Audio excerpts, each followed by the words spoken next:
Gracias a todos y todas por estar acá y gracias por este panel. El Aldo se acaba de enterar que tiene una pauta, entonces lo vamos a dejar que la revise el primero para empezar a conversar. Básicamente, chiquillos, no les mandamos ninguna pauta, no les mandamos ninguna pregunta, no les mandamos ningún motivo porque somos futboleros, nos gusta el fútbol, hacemos periodismo y hacemos periodismo del 2025 a cara del 2026. Y a partir de ahí, Aldo querido, hacer periodismo 2025-2026 es muy distinto. ¿Cómo lo ves tú todos los días? Que estás ahí en todos lados, además. Sí, es súper distinto. Hola, yo trabajé en Minuto 90 y tengo tal vez uno de mis mejores recuerdos periodísticos de mi paso por Minuto 90. Que era una revista pobre, pero que se hacía en formato grande y donde tú escribías y no llenabas nunca las páginas. La revista grande del fútbol. La revista grande del fútbol. La revista grande del fútbol. Formato tabloide. Propietario Waldo Green, aquí no vimos nunca, sobre todo cuando había que pagar los sueldos y esas cosas. En la revista Minuto 90 me permitió entrevistar a Marcelo Bielsa, por ejemplo, pero entrevistarlo, no como ese párrafo infame que hizo Danilo Díaz, que se quiebra todavía. Marcelo Bielsa trató vanamente de manejar mi auto, un Chevy que estaba flamante, nuevo, y se lo impedí. Y me invitó, después de una entrevista que duró 2 horas y media, dando vueltas por Providencia, me invitó a esa noche al hotel para que siguiéramos llevaba 3 cassettes. Cassette es un dispositivo antiguo que se ponía en una maquinita antigua que se llamaba grabadora y que después uno reproducía y escuchaba. Para actualizar algo. Obviamente. Mis cabros chicos piensan que vivimos en las cavernas, digamos. Si hubiera ido al hotel esa noche y le grabo 2 cassettes más, hago un libro, ¿cachai? Me arrepentí toda la vida. Sí, es distinto el periodismo de hoy, no permite ese tipo de cosas, por ejemplo. No permite las entrevistas tan largas, es mucho más apretado y condensado, pero creo que tiene otras virtudes. Yo le conté a Cristian cuando hacíamos clases en la Universidad de Chile que yo empecé a hacer periodismo deportivo sin haber nunca visto jugar al Real Madrid ni a la Juventus. Es verdad. No había visto jugar al Real Madrid y a la Juventus. Y por lo tanto quienes estudian hoy periodismo tienen ventajas y desventajas. Una de las ventajas es que tienen acceso a un mundo mucho más grande, mucho más informado, mucho más profesional que el que hicimos nosotros. Y en ese aspecto, Andrea, si teóricamente, ¿no? Si alguien quisiera, podría haber visto y ver todos los partidos profesionales de Messi. Todos los partidos de Messi han sido transmitidos de alguna plataforma, todos. Sí. Todos. Nosotros hablamos de Pelé y no vimos jugar a Pelé. Hablamos de Elías y no vimos jugar a Elías Figueroa. Cambia mucho eso cuando uno tiene que hablarle a una audiencia que muchas veces, y esto es verdad, sabe más que nosotros.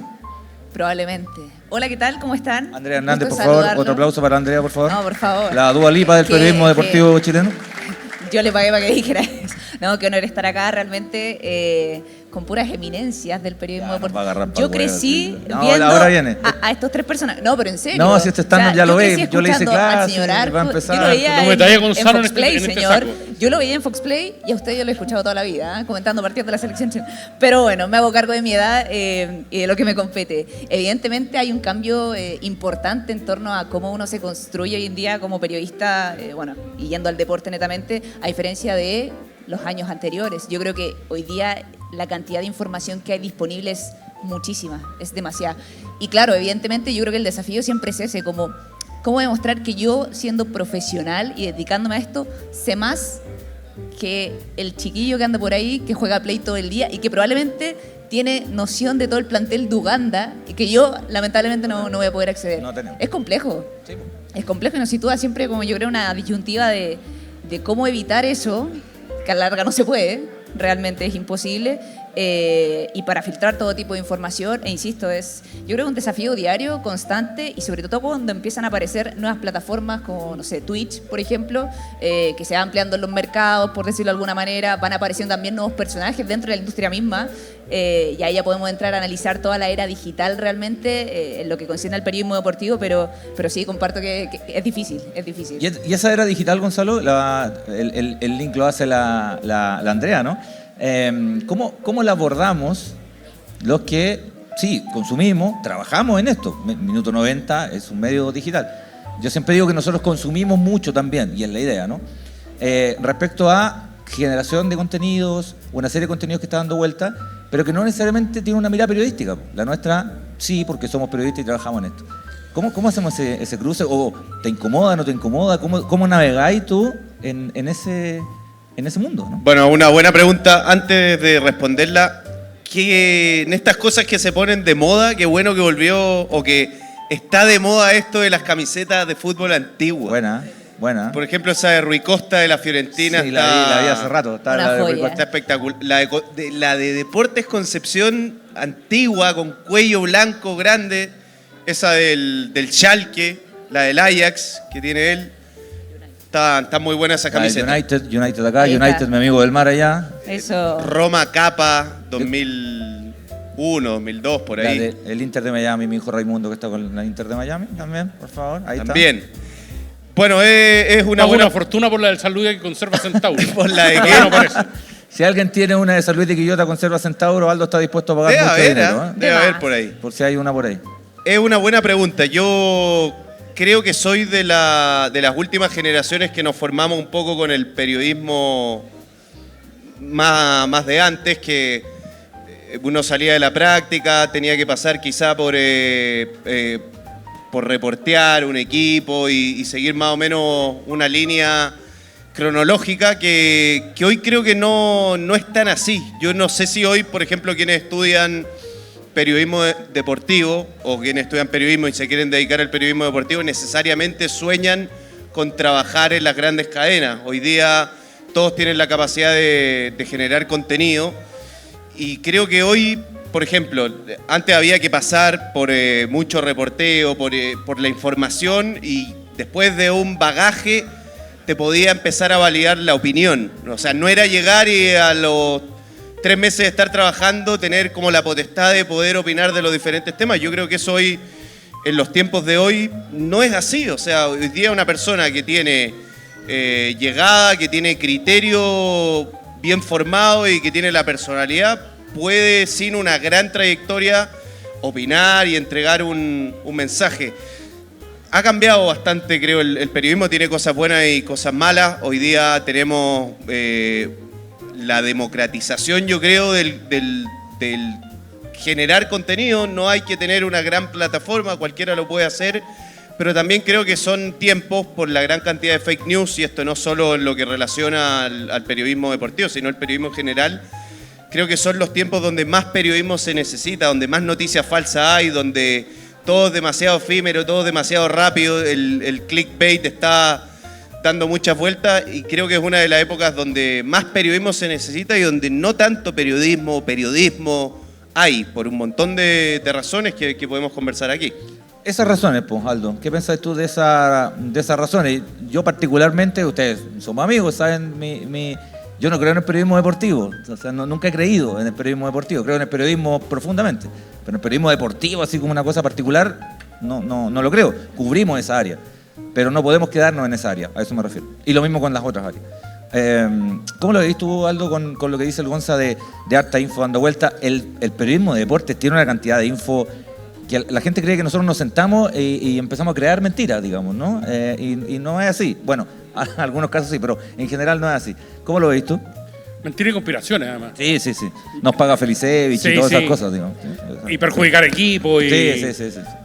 Y no olviden que este año se puso de moda que parte importante de la crisis de la Universidad de Chile fue motivada por periodistas de Colo-Colo que se disfrazaban de otros equipos. Sí, De la contra. Sí. De la contra. de la sí. contra. Creo que mira, está hoy aparece en el Cuerpo de Economía y Negocios del Mercurio una nota fantástica en torno a la compra de Warner por parte de Netflix o Paramount. Quiero que sepan que no hay nada que venda más hoy a nivel de comunicaciones globales que el deporte. Las grandes cadenas están peleando el deporte para transmitir, para llegar a los hogares, para estar en las casas, para mostrar estadios sorprendentemente llenos. Hubo una época en que se decía que la televisión iba a arruinar el espectáculo porque la gente ya iba a dejar de ir a los estadios. Creo que el deporte cada vez tiene más importancia dentro del cotidiano de un montón de gente y cada vez más planetario. Creo que no es casualidad que el pelado Infantino haga haga una sociedad con Donald Trump para de alguna manera vender un producto que para los gringos no solo es novedoso, sino que además hoy es competencia de las grandes ligas norteamericanas. Y yo creo que eso va a motivar un montón, una explosión, una suerte de explosión de grandes medios en torno al deporte. Pero eso también jibarizó la cobertura. Tendrá que ser la gente la que, a partir de la experiencia, a partir de los errores, a partir de las caídas, la que aprenda a discernir qué es serio y qué no es serio, o dónde informarse. Pero hoy existe una capacidad infinita que no teníamos tampoco en nuestra generación de decidir dónde te informas. En nuestra época tú tenías un espacio muy acotado para llegar a la información deportiva. Uno leía el suplemento del diario, compraba una revista, hacía el esfuerzo, iba a la galería del Grand Parts para comprar el Guarín Esportivo, el France Football. Hoy tenemos acceso a todo eso y será cada uno en la virtud de poder elegir dónde se informa y en la virtud de establecer a quién le cree, a quién no le cree, quién va a determinar qué es bueno y qué es malo dentro del mundo del periodismo. Somos Minuto 90, recuerden además seguirnos, están todas nuestras plataformas. Esta misma conversación va a estar alojada después por si la quieren recomendar en nuestro canal de YouTube para que se vayan suscribiendo y compartir todos los contenidos que tenemos. La gente se manifiesta con Aldo, que es un verdadero rockstar a esta hora. El periodismo deportivo tiene pocas cosas que son indiscutibles, creo yo. Hay una que al menos yo no discuto y si la discutimos acá sería muy entretenido. Yo creo que lo que más vende, lejos... Cuando dice, no, es que vende, es que ustedes hacen estas cosas porque vende, porque la polémica vende. Mentira. Lo que vende, lejos, son los éxitos deportivos. Lejos. O sea, es lo que más marca, es lo que más clic tiene, es lo que más se vende, lejos. A nosotros, periodistas, nos conviene que a los deportistas chilenos, chilenas, les vaya bien, no que les vaya mal. ¿O no, pero Andrés? En una ausencia de éxito deportivo. Sí, por eso es dramático. Y por eso yo creo que hoy día sea este debate que es tan lindo de analizar. Yo comparto, hoy día uno puede elegir dónde informarse. Podemos entrar incluso en los periodistas de medios partidarios, que también, por lo demás, tienen una línea muy marcada de cómo llevar la información, para bien y para mal, digo.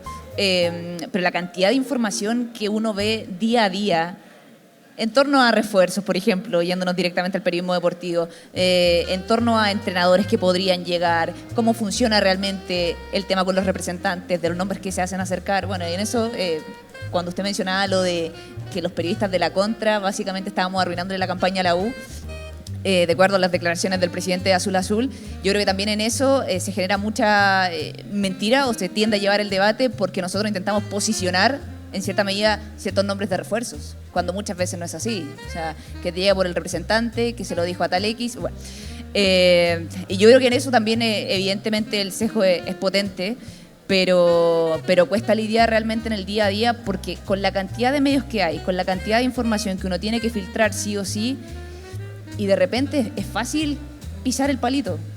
Yo creo que a todos en más de una oportunidad nos ha pasado donde hay que...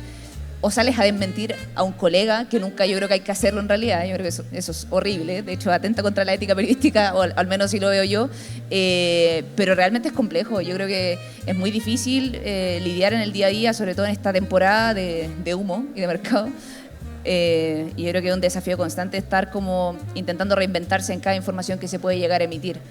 Me parece que como medio también nos tenemos que hacer cargo de aquello, de darle cabida de repente a ciertas informaciones o a ciertos lugares que realmente no suman y que en realidad solo restan.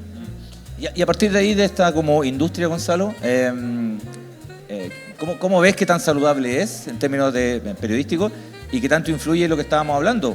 3 mundiales consecutivos sin ir, estoy hablando solamente de fútbol, 3 mundiales sin ir, jugadores que hoy día no están en los equipos donde estaban hace 10 años, 15 años, y nosotros tenemos que hacer periodismo todos los días igual, pues. O sea, tenemos que hacer contenido todos los días. Ganen, pierdan, queden fuera en 3 mundiales, porque nosotros queremos que ganen, eso yo siempre le digo a la gente, nosotros queremos que ganen. Cuando juega Chile yo creo que gane, cuando juegan los equipos chilenos yo creo que ganen, todos, ¿no? ¿Cómo veis esa dicotomía? Bueno, el momento que yo creo que nos toca, por ejemplo, el campeonato del año pasado generó algo especial, el campeonato que, como no pasaba hace mucho tiempo, lo definieron Colo-Colo y la U. Y es verdad que que lo que más vende es el éxito, no las derrotas. De hecho, por ejemplo, el público colocolino, yo tengo la percepción y he tratado de medir cierta audiencia. El público colocolino este año está consumiendo menos contenido que en otras oportunidades. Yo creo que eso también pone siempre saber el lugar también de mantener la distancia con la gente y con los protagonistas para no porque digamos, hacer periodismo cuando los equipos ganan y les va bien es bastante más fácil que tener una cobertura o seguir un equipo cuando ese equipo pierde, porque uno empieza a entrar en conflicto con decir cosas que la gente no está tan de acuerdo o no quiere escuchar y no decirlo porque a alguien le va a caer mal, creo que te termina haciendo un daño. Pasa lo mismo con los protagonistas, entonces también es un momento en el que hay que mantener esa sana lejanía, yo diría, con los protagonistas, con todo el entorno en general. Aldito, ¿cómo abordamos esto que dice Gonza de la cercanía con las fuentes o no desde el punto de vista periodístico? Antes uno tenía una relación con la fuente, bueno, hoy día también, yo creo que también. Sí. Lo que pasa es que se da de otro modo, ¿no? Se da de otra manera, como que te empiezan a buscar también la fuente a ti y entender que la fuente no siempre es inocente, algo quiere, ¿no? Evidentemente. ¿Cómo lo convivimos en relación a lo que era antes, que era uno entraba a los camarines, conversaba con los jugadores? Vitrineaba, Aldo, dilo. Sí, porque entonces uno entraba a los camarines, los jugadores fumaban ahí con uno, qué sé yo, no fumo, pero fumaban ahí en el camarín, qué sé yo. Yo creo que es más nociva ahora que antes. Más nociva. Yo creo que tenéis que poner más cosas encima de la mesa para tener fuente futbolera. Creo que tenéis que hacer más concesiones. Creo que tenéis que ser más amigos. Creo que tenéis que ser menos críticos. Creo que para que te pasen la información tienes que establecer una relación que en mi criterio es más nociva. Antes iba y preguntaba y si querían te contestaban o no, establecías relaciones de relativa amistad, hacías entrevistas largas. Yo cada vez que reviso el archivo me sorprendo de la cantidad de entrevistas que se hacían antes. Entrevistas a entrenadores, entrevistas a jugadores, entrevistas a las figuras del campeonato. Hoy eso es mucho más difícil y creo que esa relación se da más en términos de clandestinidad que otra cosa. Los reporteros siguen teniendo la formación de los equipos, pero ya no, porque iban al entrenamiento, que era la norma antes. Tú ibas al entrenamiento, veías la formación del equipo y la comunicabas, y que era una fórmula tan simple. Hoy tienes que tener una red de informantes o los topos y esas cuestiones que yo honestamente creo que lo hacen más fome. A mí me gustaba entrar a los camarines no para vitrinear, sino porque había un mundo ahí que era muy sabroso. Había antes una competencia entre los puestos de cancha y las radios, porque las entrevistas eran individuales, no había conferencia de prensa. Y si otro gallo osaba a meterse en tu entrevista, era combo para el lado. Y o sea, el tipo podía llegar y poner el micrófono, pero entraba con su pregunta una vez que tú te habías despedido. Sí. Para volver a hacer las mismas preguntas que ya había hecho, digamos. Era más sabroso, era más futbolero. Yo creo que cuando se mira hacia atrás con cierto desdén, yo creo que el ejercicio del periodismo era mucho más intenso cuando podíamos entrar, cuando teníamos acceso. Hoy día lo encuentro fome. ¿Me puedo quedar ahí? Sí, dale. Yo encuentro tremendamente valioso cuando se dice, ¿no? Y se habla de los periodistas cuando hacían cancha detrás del arco. Sí, y alcanzamos que es una etapa que yo lamentablemente con un par de pelotazos, voy a vivir, sí. Que te plasma otro tipo de vínculos justamente con los protagonistas en aquel contexto. Y quiero quedarme también con eso porque creo que hoy día esta distancia con los jugadores, con los técnicos, es más marcada que antes. O sea, por ejemplo, hacerle una entrevista hoy día, que yo comparto, hoy día se hacen muchas menos entrevistas que antes, pero incluso cuando uno intenta, siempre tiene la negativa por delante.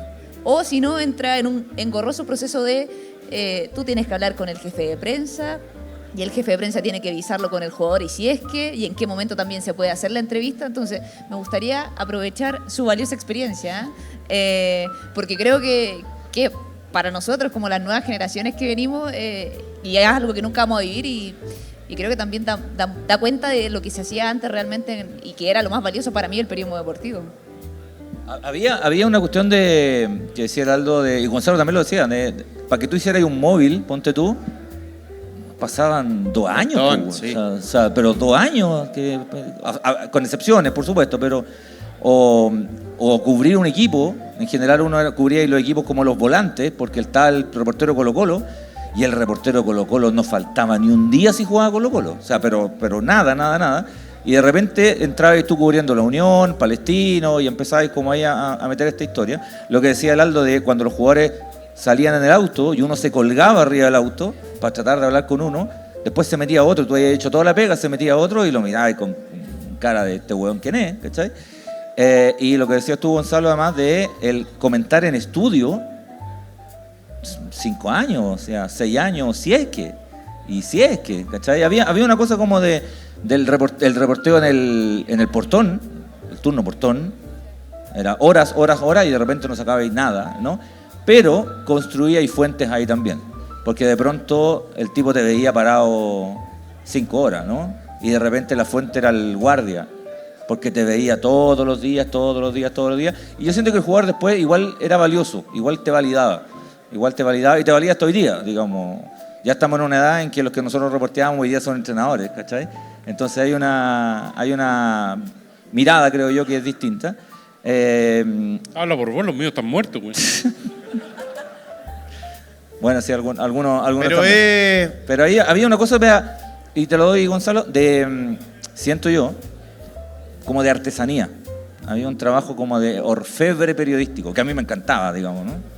Sí, o sea, uno de los clichés, yo creo, de cuando se enseña periodismo es que el periodismo se hace en la calle y es muy real. O sea, el pasar por esa experiencia, el estar en momentos cruciales, cuando están pasando ciertas cosas y poder estar ahí, obviamente que te marca una diferencia. Por ejemplo, una de las cosas que se dice en relación a las fuentes, y creo que es un ejercicio que se usa muy poco ahora, que esto de chequear la información con 3 fuentes es lo que te enseñan en la universidad. Yo creo que eso no es... O sea, eso tiene mucho que ver con la credibilidad que uno le dé a la persona que se lo cuenta. Y uno va midiendo también qué tanta credibilidad tiene. A veces... Tú vas midiendo otra fuente también. Total, a veces Sí. es porque te quieren usar, a veces es porque de verdad te están contando algo y no es que sea así exactamente con las 3 fuentes. A mí me pasaron algunas cosas de aprender mucho en el reporteo o de jefes o de compañeros. Me acuerdo cuando cubría la U, había una tensión tremenda porque se iba a Becachese y no sabía la U cómo sacárselo encima y todos los días si lo echaban, no lo echaban. Y iba saliendo Mario Conca y uno va, lo aborda así como, hola Mario, ¿cómo estás? Y estaba Campito ahí, por ejemplo, y dice, ¿y qué pasó? ¿Lo echan o no al hombre? Bueno, todo ese tipo de cosas, de saber romper el hielo, de saber cuándo entrar, es fundamental. Otra cosa que me pasó de anécdota, me acuerdo de un partido que juega la Católica con Iquique, que si Católica ganaba, creo que iba a la Copa Libertadores, algo así, Católica parte ganando 3-0, Católica de Mario Sala, y le hacen 3 goles en 10 minutos o algo así, y se queda fuera. Y yo tenía de jefe a Ricardo Levi, estábamos en TVN, y había un equipo adentro del estadio y Levi me dice, ándate a San Carlos de Apoquindo porque puede pasar algo, este resultado es demasiado bombástico, o sea, van a salir, anda, yo, pero Ricardo, ¿qué voy a ir? Si quedan 5 minutos. Bueno, fui, estaban todos los equipos de prensa adentro, yo era el único afuera y yo me encuentro con una imagen que es la de un jugador importante de la Católica peleándose así a mano limpia con hinchas que lo estaban encarando, la camioneta ahí, y mi camarógrafo grabando todo. Bueno, finalmente nada se registró, el disco no estaba, así que Levi nunca supo que tuvo esa imagen. Se acaba de enterar Pero que eso es aprender de gente que tiene olfato y sabe dónde está la noticia y sabe los momentos en los que hay que estar. Y eso es importante que no se pierda, más allá de que todo está mucho más digital, todo está mucho más casero, todo se hace más en estudio, las notas, incluso en los canales de televisión. Hay momentos en los que uno necesita porque es una carrera humanista donde uno desarrolla mucho la empatía, uno necesita ese intercambio visual, ese encuentro con el protagonista donde percibe muchas cosas. Oye, la última, para todo. Pero ¿puedo contar la peor de la experiencia en esas materias de acceso a la fuente? La de Letelier, la de... No, ¿cuál? ¿La de Letelier? No sé. Pero con el compromiso que no salga de acá porque es fea, ¿ok? Después la editan y la cortan. El año 82, el día previo a la final de Peñarol, Cobreloa-Peñarol, estábamos haciendo un especial de la revista Deporte Total con Cobreloa campeón de la Copa Libertadores, y Darío Rojas, que era mi jefe, me dice, tenemos que hacer un recuadro con los apodos de los jugadores. Esa era. ¿Esa era? Esa era. El apodo de los jugadores. Y yo voy a Pinto Durán a las 4 de la tarde, a la hora de la siesta. Y me siento en el comedor. Tú podías entrar así a Juan Pinto Durán. Y me siento en el comedor esperando que alguien baje. Y el primero que baja es Eduardo Fournier. Y se sienta en la mesa conmigo y yo le digo, oye, Eduardo, ayúdame con la lista de... Eduardo Fournier, arquero. El loco Fournier, arquero de la selección. Tipo simpatiquísimo. O sea, muy bueno. Encantado. Entonces yo empiezo con la lista. Juan Carlos Letelier, el Lete, ¿no? No, dice, cara de vaca. Cara de vaca. Washington Olivera, el Trapo Olivera, el Placa. ¿Por qué? Porque tiene una placa y la saca. Ya, ok. Armando Alarcón. ¿Cómo le dicen a Armando Alarcón? El Fatiga. Y así voy anotando los nombres de los jugadores en el día previo de la final de la Copa Libertadores. Hasta que empiezan a bajar los otros de la siesta y empiezan a enojarse por los apodos que habían puesto. Hugo Eduardo Rubio baja al tiro y empieza a aportar también y los jugadores de Cobreloa se encrespan entre ellos y se empiezan a pegar manotazos y la cuestión y todo. Entonces yo, para finalizar la cuestión, pregunto lo más importante, el apodo de Vicente Cantatore. El entrenador. El entrenador de Cobreloa. Y justo en el momento que Vicente Cantatore entra al comedor y yo en el nerviosismo no anoto el apodo, que era muy bueno y se me olvidó con el paso del tiempo, y salgo corriendo. Mientras atrás mío hay una batagola impresionante de jugadores de Cobreloa increpándose entre ellos. Yo hice perder esa final a Cobreloa. Tengo el convencimiento con el paso de los años, huyendo de Juan Pinto Durán, llegando a hacer además un especial que no salió nunca. No tenía ni una pinche importancia el apodo porque el especial, como Cobreloa no sea campeón, no fue publicado nunca. Y ¿eres persona non grata en Calama entonces, Aldo? no, nadie supo la historia hasta que la conté, digamos. Es como los combos de Católica, nadie lo supo. Y lo peor de todo es que se me olvidó el apodo de Cantatore, era tan bueno. ¿Se acuerdan de Ivica Bastic, el jugador austríaco que le hace el gol a Chile en el minuto 92 de Francia 98? Estábamos recién empezando a trabajar, por lo menos en Francia 98. Ivica Bastic hace el gol. Chile no ganaba hace 50 años un partido en el Mundial, lo hace en el último minuto. Pasan muchos años, y asume Marcelo Bielsa en la selección, 2007. Primer partido en Austria. Tiene 2 partidos contra Austria y contra Suiza. Y un tipo del complejo donde estaba entrenando la selección me dice que Ivica Bastic todavía jugaba. Todavía era jugador activo. Y a mí se me ocurrió recorrer 200 kilómetros para ir al pueblo donde jugaba, que jugaba en tercera división, Ivica Bastic, y hacerle una nota al weón que le hizo ese gol a Chile, que me hizo llorar por segunda vez en un partido de fútbol. Yo lloré con ese gol de Ivica Bastic. La primera, final de la Copa América 87, gol de Bengoechea, Chile pierde 1-0, la primera vez que lloré por fútbol. La segunda, siendo ya un Juan Pailón, gol de Ivica Bastic. Voy, como dice la Andrea, habla con el jefe de prensa. El jefe de prensa casi me abrazó porque un equipo de tercera división no lo cubría nadie, en tercera división de Austria. Me abrazó, por favor, pasa adelante y todo. Voy a hablar con Ivica Bastic. Yo con el camarógrafo, muy nervioso, porque sale Ivica Bastic, que es como ver, weón, a Lex Luthor. O sea, ver la pesadilla, el weón que te cagó la adolescencia entrando. Y yo hablo con Ivica Bastic, en mi inglés champurreado, y me dice, no. Y yo le pido una entrevista. No. Y le digo, pues somos de Chile, venimos a hablar contigo, del partido Chile-Austria. No. Entonces le digo, ¿pero por qué no? Porque no quiero, me dice. Entonces cuando el tipo se va, yo le digo, en mi perfecto español, castellano, curicano, le grito, me cagaste la vida, conche tu madre, le dije.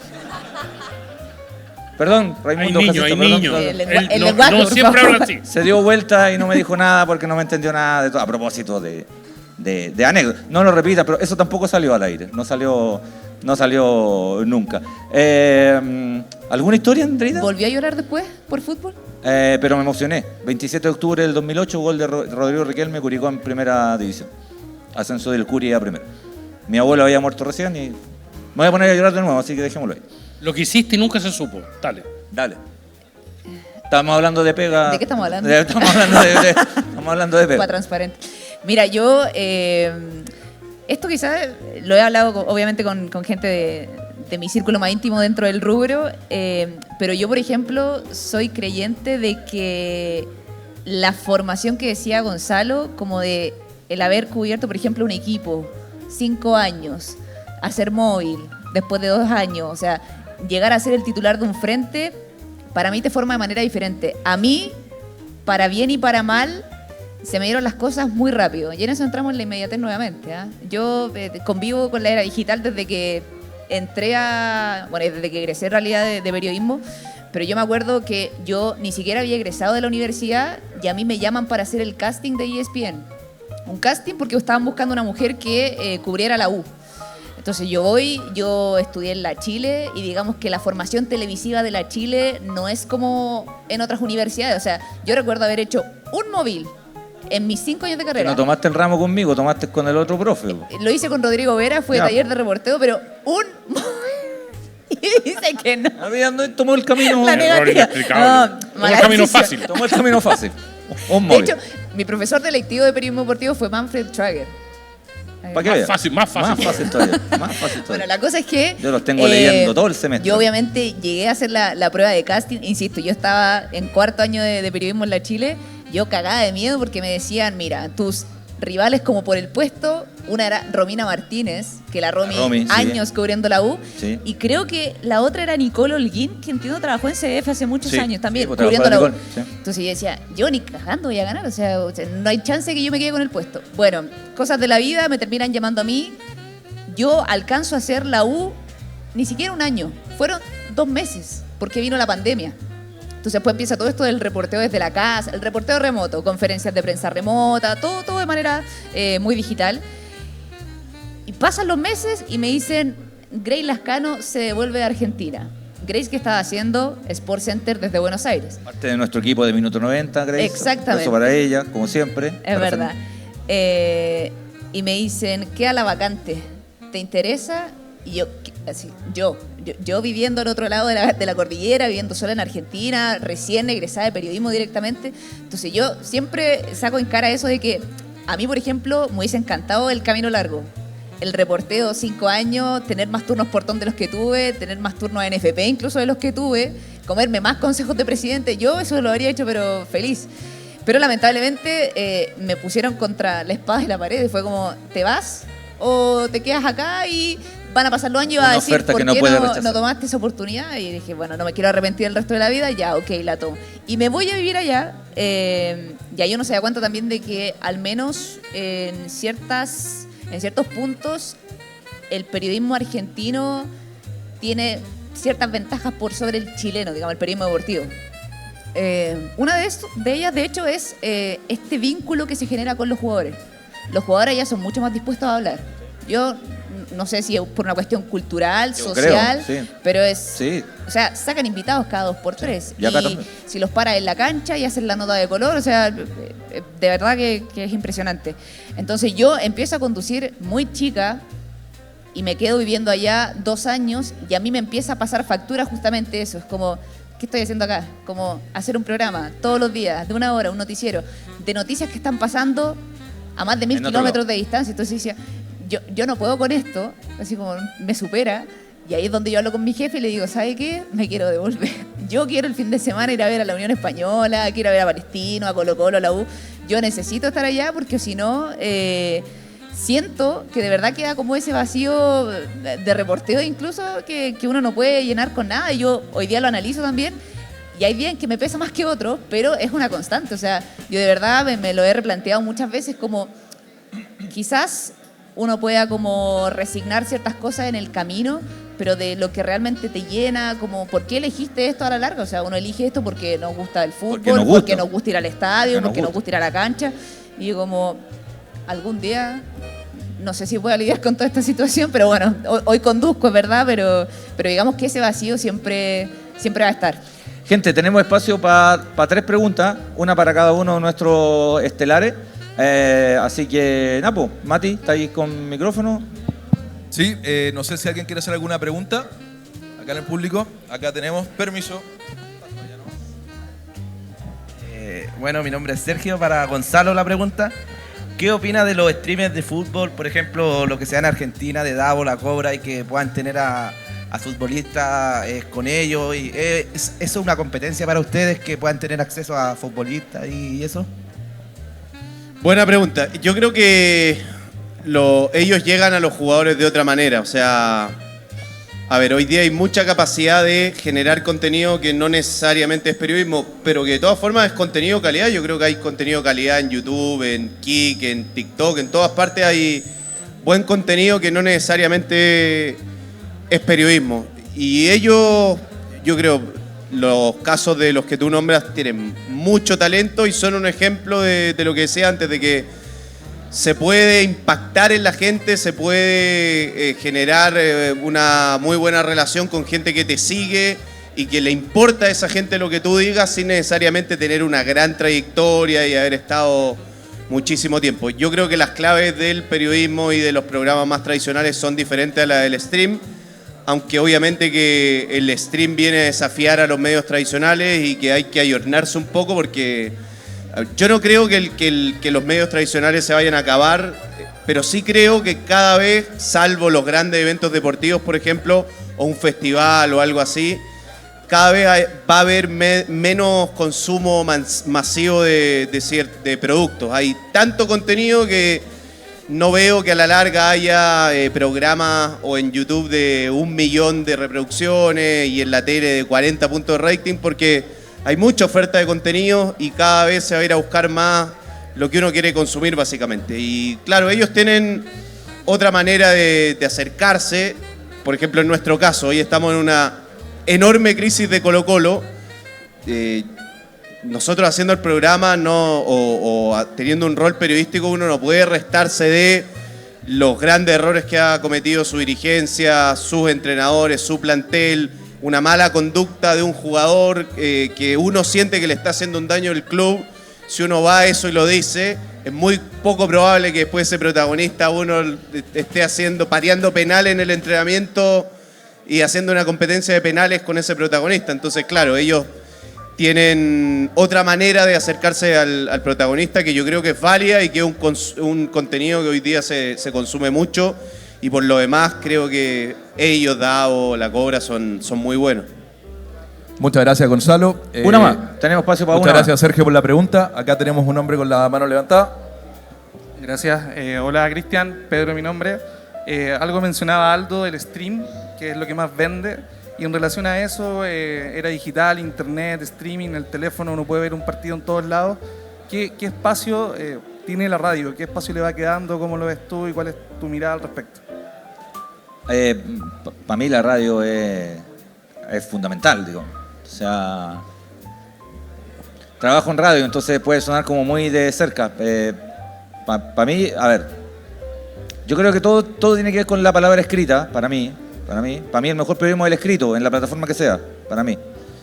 Ahora, la radio tiene una cosa de cercanía que es incomparable con cualquier otro medio. Yo antes de trabajar en radio siempre escuchaba este cliché de que tú empezás a trabajar en radio y te enamoráis de la radio. Y te enamoráis a los 10 minutos de la radio. Es incomparable. Y la cantidad de gente que escucha es muchísimo más de lo que uno cree. Es brutal. A mí me sorprende llegar a algún lugar y que alguien te conozca por la voz. Es una cuestión que no puedo entender. No la puedo entender, no me cabe. O sea, que me conozcan por cualquier cosa ya no lo entiendo, pero por la voz menos todavía. Ahora, la radio tiene una cuestión empática. Cuando uno escucha un partido de radio, yo me saco el sombrero con los relatores y relatoras porque relatan puros partidos buenos. El de la tele no necesariamente.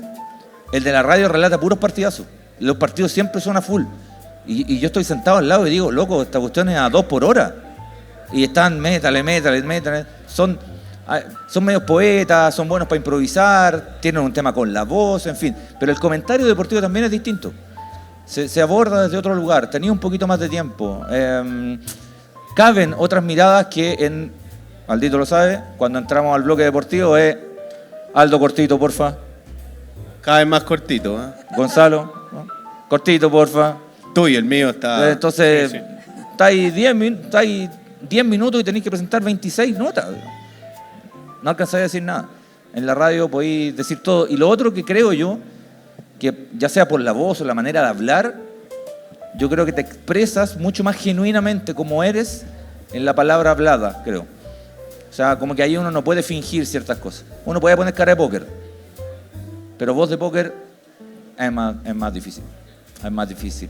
Así que nada, gente, muchas gracias por estar acá, por haber asistido. Aldito, te quiero. Andrea, te adoro. Gonzalo, te amo. Y muchas gracias a todos ustedes por estar acá. Quédense todo el día, porque ahora vienen más presentaciones. A las 4 viene, a las 4, ¿no? ¿Cierto? A las 4, Mati. A las 4 vienen generadores de contenido a propósito. Así que a las 6 vienen Crack. A las 7 Camarín 90 en vivo. En fin, tenemos para todo el día. Muchas gracias por estar y aguante el Curi como siempre.